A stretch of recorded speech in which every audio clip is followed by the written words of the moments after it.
Alors nous avons parlé de différence, d'autisme, et on va parler plus précisément de folie dans le dialogue qui va suivre. Effectivement, il y a beaucoup de fous dans cette rentrée littéraire. Ça dit peut-être des choses de notre monde aussi.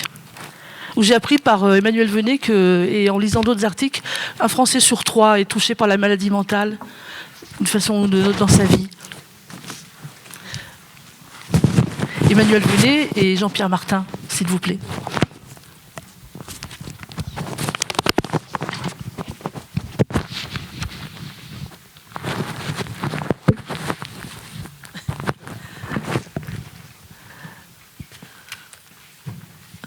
Ça fait plaisir de voir les grands sourires de deux amis qui se retrouvent sur la scène.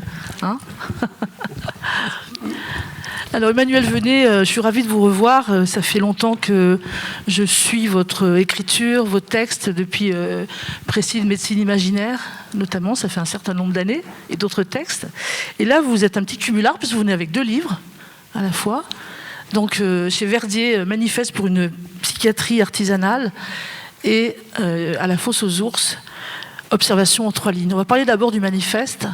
Donc c'est un texte très court qui est chez Verdier, qui est, j'ai envie de dire, un cri de colère, une dénonciation, mais aussi un cri d'espoir. On va peut-être en parler. J'ai envie de vous demander tout de suite, à l'opposé d'une psychiatrie artisanale, vous dites dans votre livre qu'en fait nous avons affaire aujourd'hui à une tentative d'imposer, pas une tentative assez réussie, d'imposer une psychiatrie industrielle,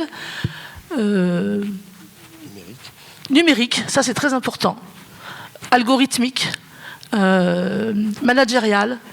Voilà, peut-être dire 2-3 mots sur ce tableau que vous faites de l'État. Alors, j'ai envie de dire très rapidement que c'est un détricotage, c'est une déconstruction de ce qui avait été construit après la guerre, notamment, par des gens venant de la gauche, on va le dire quand même, Tosquel, Bonafé, etc., Houry, d'une psychiatrie humaine, relationnelle, etc. Détricotée par la droite, par les gouvernements de droite, notamment Nicolas Sarkozy, vous l'évoquez dans votre texte, c'est-à-dire qu'il veut imposer une toute autre vision, une toute autre pratique de la psychiatrie. Je l'ai dit un peu de manière cavalière, mais c'est ça l'essentiel du texte. Alors, bonjour à tous. Oui, effectivement, c'est un texte où j'assume le fait que je suis psychiatre. C'est un texte de réflexion et de protestation contre ce que devient la psychiatrie. C'est pas d'hier. Hein, ça a surgi un petit peu. Il est sorti comme un bouchon de champagne, mais en décembre 2019. Mais ça faisait des années que je voyais petit à petit s'éroder ce modèle de la psychiatrie qui est né après la guerre et sous l'influence de psychiatres de gauche, et notamment communistes, qui est le système sectoriel, qui est la psychiatrie de secteur, qui vise à proposer à tout le monde, à faire en sorte que tout le monde puisse avoir accès à des soins psychiatriques de qualité. Et c'est vrai qu'il y a eu... Alors, Sarkozy a fait beaucoup de tort à la discipline, ça je l'explique. Enfin, il y a un certain nombre de lois qui ont été assez mal ficelées et qui, sur le terrain, donc, produisent des effets, à mon avis, négatifs, délétères. Mais c'est pas que lui, c'est un mouvement sociétal vraiment de fond qui tend à faire du soin psychiatrique un objet de consommation, finalement. Et donc, à le marchandiser et à le confier de plus en plus au privé. Alors, ce que j'observe, c'est la mort du système de psychiatrie publique qui avait été monté dans les années 60. Mais vraiment, hein, quand je dis la mort, il y a des centres, en particulier dans toutes les banlieues extrêmement défavorisées, où là, il y a le plus de besoins et où les gens ont le moins la possibilité de recourir au système libéral. Et c'est dans ces banlieues-là, dans ces quartiers-là, que la psychiatrie ne peut plus répondre du tout. C'est-à-dire qu'elle ne donne plus de rendez-vous, il n'y a plus... Alors, vous évoquez aussi, et on peut le voir dans d'autres pans de la société, une psychiatrie à 2 vitesses, c'est-à-dire effectivement le secteur public privé de ses moyens, vous notez la suppression des lits, enfin, voilà, etc. Et puis la psychiatrie transversale, les services transversaux, addictologie, etc., où vont aller consulter les gens qui ont les moyens, pour le dire clairement. Donc en fait, effectivement, une espèce de la fin d'un rêve de démocratie de la psychiatrie. C'est pas tout à fait ça, mais je reviens un petit peu en arrière. Ce qui s'est passé en 2019, c'est que tout d'un coup, j'ai pris conscience que j'arrivais au moment de ma vie professionnelle où je pouvais enfin enfin le dire. C'est-à-dire, je suis pas loin de la retraite, et j'évoque aussi une évolution de l'ambiance hospitalière. Je la connais depuis longtemps, hein. J'ai fait mes premiers pas au Vinatier en 81 comme étudiant hospitalier. En 39 ans, je peux dire que ce qui était un lieu de débat, un lieu d'échange, alors très exubérant, souvent avec beaucoup d'outrance, des prises de position vigoureuses, c'est devenu une glacière où plus personne n'ose l'ouvrir, et où comment vous dire, les décisions de fond ne font plus l'objet de débats, mais nulle part, hein. Ni au réfectoire, ni dans les commissions techniques. Alors vous allez bientôt quitter le métier. Oui, et j'en suis content. Qu'est-ce qui va, puisque vous plaidez pour une psychiatrie artisanale, très rapidement, puisqu'on va passer à l'autre livre, qu'est-ce qui peut permettre aujourd'hui de retrouver l'artisanat ? Déjà la prise de conscience de ce vers quoi on va. Alors ce vers quoi on va, c'est pas propre à la psychiatrie, c'est assez général en médecine. Ça nous est présenté comme un progrès. Alors on sort de la crise Covid où véritablement il y a deux lectures possibles. Moi je vous livre la mienne. Ne pouvant plus faire de la médecine artisanale, c'est-à-dire où le praticien examine son patient, fait une hypothèse diagnostique, propose un traitement, des examens, et corrige le tir s'il s'aperçoit que c'était pas la bonne hypothèse. Au lieu de faire ça, on a fait de la télémédecine, on a fait de la médecine un peu comme ça à distance. Et maintenant, moi j'estime que c'est un mode dégradé, et j'estime qu'il faudrait revenir à la pratique habituelle. Et il y a tout un tas de voix dans le secteur médical qui disent finalement c'est très bien. Alors c'est très bien pour une raison uniquement budgétaire, ça fait que effectivement il y a ça engage moins de frais, mais c'est un mode dégradé, et ce mode dégradé est de plus en plus présenté comme un Graal. Je trouve que là il y a une forfaiture. Et puis l'évolution que je redoute, c'est la psychiatrie numérique. Et alors numérique et algorithmique, c'est-à-dire je pense qu'il y a un scénario qui n'est pas de la science-fiction, où demain chacun depuis chez lui en tapant sur un écran pourra remplir des auto-questionnaires, mettre évidemment sa carte bleue, enfin ses chiffres de carte bleue en regard, et obtenir ensuite que l'ordinateur, que l'algorithme lui délivre un diagnostic, un traitement, des préconisations, ce qui est absolument catastrophique. C'est oublier complètement que la psychiatrie, le soin psychique, ça repose d'abord et avant tout sur la rencontre entre deux sujets, deux subjectivités, et sur l'intuition, sur le flair, sur des choses comme disait Marc Drouet tout à l'heure, que les machines ne savent pas faire. Alors on va parler du deuxième livre qui paraît à la Fosse aux ours, qui est un texte pour le coup littéraire. Observation en 3 lignes, ce sont des fragments effectivement de 300 et quelques, je crois, de 3 lignes de portraits, on va dire, de patients, de fous. Alors évidemment, ça m'a rappelé les nouvelles en 3 lignes de Félix Fénéon, ce journaliste qui faisait paraître au Mercure de France au début du XXe siècle des faits divers, en fait. Dans le Matin de Paris, en fait, oui, au départ. Ça a été vrai. réuni ensuite. Et d'ailleurs, je signale qu'il y a une très belle édition, des éditions 100 pages à Grenoble, qui ont réédité les nouvelles en 3 lignes de Fénéon il y a quelques années, une très belle édition. Et donc, ce sont des personnes que vous nommez par un prénom simplement, et puis une initiale, X ou Y. Voilà, donc on n'en sait pas plus. Et c'est une espèce de condensé de tableaux cliniques de leur malheur, de leur détresse, de leur échec, de leur chute, puisque souvent la chute, elle est à la fois physique et morale. Alors je me suis posé la question en lisant vos textes, j'ai beaucoup ri, et je me suis dit, est-ce qu'on peut rire de la folie ? Et je réponds oui, parce qu'en même temps, il y a beaucoup de compassion et d'humanité derrière les textes. Alors, il faut quand même préciser, c'est un livre qui doit tout à Pierre-Jean Balzan, son éditeur, parce que moi, je l'écrivais pour mes tiroirs. J'étais absolument convaincu que c'était pas publiable. C'est une sorte de bouée dont je me suis servi quand je rencontrais la paradoxalité, l'impuissance thérapeutique totale, le désespoir, le désarroi de psychiatres face à des gens qui racontent des destins plus ou moins impossibles et souvent très douloureux. Et comme Fénéon utilisait un humour noir absolument féroce, hein, ceux qui l'ont pas lu, courez le lire, les nouvelles en 3 lignes. C'est absolument délicieux. J'ai emprunté ça. C'est né en fait de l'Oulipo, où j'avais été invité à une séance qui était consacrée aux formes courtes. Et donc j'ai vraiment découvert Fénéon à cette occasion. J'en connaissais l'existence, j'en avais lu quelques-unes, mais là j'ai vraiment lu tout. Et j'ai utilisé ce procédé pour, en somme, me consoler ou me rasséréner après des rencontres impossibles avec des graves malades. Et finalement, ça a donné des textes assez étonnants, assez décoiffants, que j'ai d'abord fait lire à des collègues sur le mode comme ça de la rigolade et qui effectivement en riaient, mais je me disais... Les patients, évidemment, j'ai totalement anonymisé et j'ai fait en sorte que les gens puissent pas se reconnaître. Les seuls qui éventuellement pourraient se reconnaître, c'est ceux qui sont décédés. Donc voilà, le risque est faible. J'ai pris ce soin-là, tout en me disant, si un jour ça paraît, il y a plein de gens qui vont croire se reconnaître et qui vont faire des histoires, des embrouilles. Pierre-Jean a estimé que probablement pas, et que ça méritait d'être publié. Je précise un dernier point, c'est pas 300 et quelques, c'est 367. Alors 367, c'est pour des raisons bien précises. D'abord pour qu'on soit sûr qu'il y ait une observation par jour, même les années bissextiles.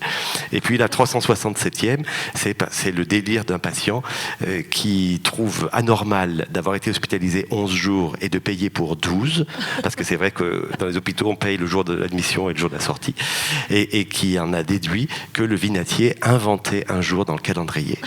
Voilà, c'est celui qui clôt le livre. Alors, petite précision aussi, ce texte, il est lié à votre précédent, Marcher droit, tourner en rond, puisqu'il intervient le professeur Urs Weiss à plusieurs reprises. Or, c'est un personnage qui existait dans votre précédent texte, donc il y a un clin d'œil Urs Weiss, c'est le mandarin psychiatrique qui comprend pas grand-chose, mais qui est péremptoire, quoi. Et je crois qu'il y a une patiente qui se plaint, elle l'interpelle dans la rue, disant, ce salaud, c'est le voleur, il m'a volé mon âme. Voilà.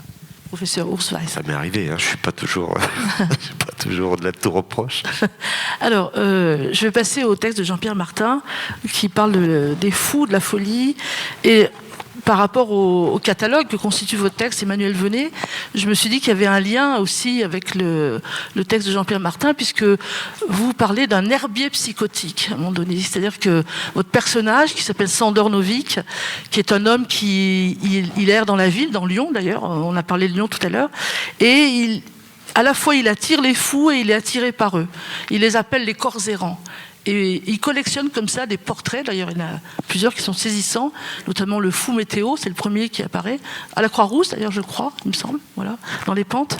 Et comme ça il va à la rencontre de ces personnages. Alors, peut-être en dire un peu plus sur ce personnage, il est dans un moment d'effondrement, de tsunami familial. Oui, bonjour à vous. Oui, Sandor Novik, donc, il n'est pas dans une forme éblouissante. C'est un euphémisme. Il a quitté son boulot, sa femme l'a quitté, il a 4 enfants, dont une est psychotique, le second, un fils, est diagnostiqué Asperger, le 3e est éco-radical et le 4e est hyper normal. D'autre part, il vient de perdre son père, il vient de perdre sa mère, donc successivement. Voilà, donc effectivement, c'est l'effondrement.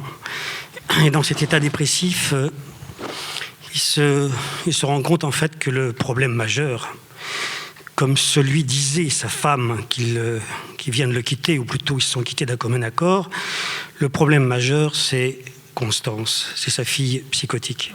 Psychotique est un mot, schizophrène est un autre mot. Il n'adhère pas à ces mots-là, mais bon, il les utilise tout de même, hein, parfois. Et surtout, il réfléchit à la folie. Il cherche à comprendre ce phénomène incroyable qu'est la folie, inexplicable. Il n'est pas psychiatre, lui, mais au fond, il fait il se livre à une sorte d'ethnographie sauvage des fous, à une sorte de psychiatrie plus qu'artisanale, psychiatrie sauvage dans la rue. Et il est traversé par la folie et il oscille entre deux postulations, c'est-à-dire fuir les fous, comme lui conseille Nietzsche, ou bien au contraire les rencontrer. Il ne peut pas s'empêcher de les rencontrer parce qu'il veut comprendre. Et parce qu'il croit voir sa fille partout dans la rue, dans la ville. Et surtout, il se rend compte que lui-même est traversé par la folie, que la folie est contagieuse, elle est traversière. Donc, il voit bien que c'est pas suffisant de dire les fous, les normaux. En même temps, il veut comprendre la folie aussi par les livres. Donc, il lit tout. Il lit Deleuze, il lit Foucault, il lit Artaud, il lit... Bon, tous les romans sur la folie qui peuvent lui tomber sur la main. Il est obsédé. Il va dans les colloques, etc. Bon. Et... sans adhérer à tellement finalement aux théories philosophiques, enfin je sais pas, il peut pas penser comme Deleuze que le schizo est beau. Il peut pas penser comme Foucault que la folie est peut-être sinon merveilleuse, du moins aussi étoilée ou aussi oratique que Foucault nous la présente, etc. Il ne peut pas penser que, comme Breton, que Nadja, avec ses jeux de fougères, est un pur stupéfiant image. Il ne peut pas allégoriser la folie. Il ne peut pas l'esthétiser. Et cette esthétisation, cette allégorisation le révulse. Voilà. Et je ne vais pas raconter la suite parce qu'il va se passer quelque chose. C'est un roman, c'est une trame narrative, donc il est quand même sous l'emprise de la folie du monde qui est concentrée selon le degré de densité. C'est-à-dire que dans la ville, tout de même, la folie est dense puisque la population est dense. Bon. Et puis il y a aussi une autre dimension qui lui paraît importante, c'est-à-dire que la folie n'est pas seulement une question de singularité, c'est aussi évidemment la folie politique qui se dit mais pourquoi est-ce que le monde est si borderline ? Pourquoi est-ce que des gens si borderline ont le pouvoir ? Bolsonaro, Trump, enfin toute la clique là, des despotes complètement branques, quoi. Donc il réfléchit là-dessus et en même temps il se dit, puisqu'il a un fils qui est éco-radical, qui va jouer aussi un rôle important par la suite dans son évolution, il se dit on ne peut pas non plus réduire les singularités. Donc il pense un peu comme Artaud de ce point de vue-là, Artaud qui dit aux surréalistes oui, c'est bien gentil la révolution sociale, mais il y a autre chose que la question sociale. Il y a la question de l'absolu, de l'individu, de la singularité. Il ne le dit pas comme ça, Artaud, mais en gros, c'est ce qu'il dit, c'est comme ça qu'ils iront avec les surréalistes. Et lui, d'une certaine façon, Sandornovic pense qu'il y a quelque chose qui englobe, enfin, qui est absolument irréductible, que cette question de la singularité, ce pourquoi il n'est pas tout à fait en phase avec son fils Ambroise, qui lui est éco-radical, mais il va aller vers lui peu à peu, et il va y avoir un mouvement de la ville à la campagne, et de la folie urbaine à la folie aussi rurale, puisque il ne peut pas considérer que la campagne est ce lieu bucolique qui serait protégé de la folie du monde. En vous écoutant, je me dis que le public qui est là pourrait ne pas se douter qu'on rit aussi beaucoup dans votre texte. J'espère, parce que c'est désespéré, quoi. Enfin, on part d'un état de désespérance, on traverse tous les malheurs de Sandornovic, qui peut absolument pas comprendre son directeur des sciences humaines, qui lui dit des ressources humaines, pardon, qui lui rapporte le langage de l'entreprise. Il se sent totalement solitaire dans ce monde, etc.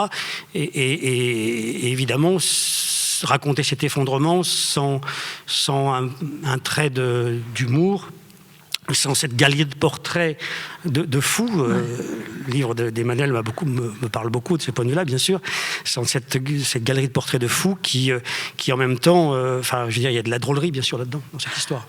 Par exemple, je ne vais pas le dire, mais l'histoire de Nadia qui énumère une flopée de malheurs et puis qui conclut par « ouais, bof, ça va pas très bien, ça va pas terriblement bien qu'en ce moment », alors qu'en fait, le monde s'est écroulé sur elle. Ou un autre passage où vous évoquez, je crois que c'est Sandor et Rachel qui partent en Roumanie, je crois bien, c'est ça. Oui. Et alors vous dites, un pays où le couple Ceausescu a été au pouvoir n'a pas dû retrouver un bel équilibre, donc il doit y avoir des fous là-bas aussi. Voilà. Donc, et d'autres comme ça. Dans votre essai sur Queneau, vous parliez du gai désespoir, et j'ai l'impression qu'on est complètement là-dedans dans votre texte, dans un gai désespoir. Voilà, le gai désespoir, c'est une expression de Duras, mais qui pourrait tout à fait convenir à Queneau, qui est beaucoup plus profond qu'on le croit, à travers la plaisanterie, etc. Bon.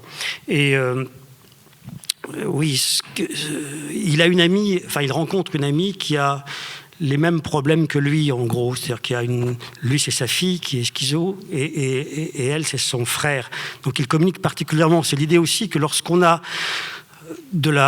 évidemment, qu'il y a de l'expérience personnelle qui est recyclée dans cette histoire, donc je n'avais pas envie de raconter directement. J'avais envie de prendre le biais, la médiation romanesque, d'avoir des représentants en existence, quoi. Mais, comme dit l'autre, Kundera, bon. Et donc, cette Rachel a les mêmes problèmes que lui, et ils souffrent tous deux, disent-ils, d'une empathie excessive avec la folie. Parce que moi, dans la vie, j'ai souvent rencontré des gens qui, justement, ressentaient un peu la même chose que moi, parce qu'ils avaient des proches qui étaient fous. Dans ce cas-là, on ne peut pas être comme Solers à l'égard de la folie, ou comme tous ces gens, tous ces littérateurs qui nous parlent de la folie comme quelque chose de sublime, etc. J'ai parlé des philosophes, mais les écrivains ne sont pas plus reluisants sur ce plan-là, je trouve, très souvent. Il y a Breton, j'ai cité Breton, etc. Il y a quelque chose qui hérisse là-dedans. Et voilà, donc il y a une révolte sourde contre dans ce livre-là, qui n'est pas exprimé tel quel. Mais au départ, un de mes premiers personnages cassait la gueule à un type costumé, cravaté, qui faisait entendre avec délice la conférence d'Artaud au Vieux Colombier. Regardez comme c'est beau, etc. Et moi, j'entends la souffrance. Enfin, le personnage entend la souffrance d'Artaud, et pas cette espèce de chose sublime. Pathétique, voilà. Donc il y a cette révolte-là, finalement, je ne l'ai pas exprimée directement. J'ai voulu la transformer dans une trame narrative, etc. Bon, là. Mais c'est vrai que Rachel et Sandor, qui ont une relation purement platonique, fondée sur cette espèce de complicité autour de la folie, qui se racontent leur fou, quoi. Et il y a en même temps un regard amusé, qui est exorcisant, je veux dire, sur cette question. Vous ne dites pas que Rachel va le quitter pour son psychiatre? Oui, voilà, donc il se trouve qu'à un moment, Sandor Neuvik, quand il quitte il laisse la maison à sa femme, etc., il prend 150 mètres carrés, qui est un appartement, qui était un cabinet de psychiatre. Il est très heureux, il y a la plaque qui est restée, quoi, et la concierge lui dit, mais il faut, on va l'enlever. Non, gardez-la, c'est très bien. Il est très content d'être dans un cabinet de psychiatre, parce qu'au fond, il y a quelque chose il adore les psychiatres, les vrais psychiatres artisanaux, je veux dire, il les aime.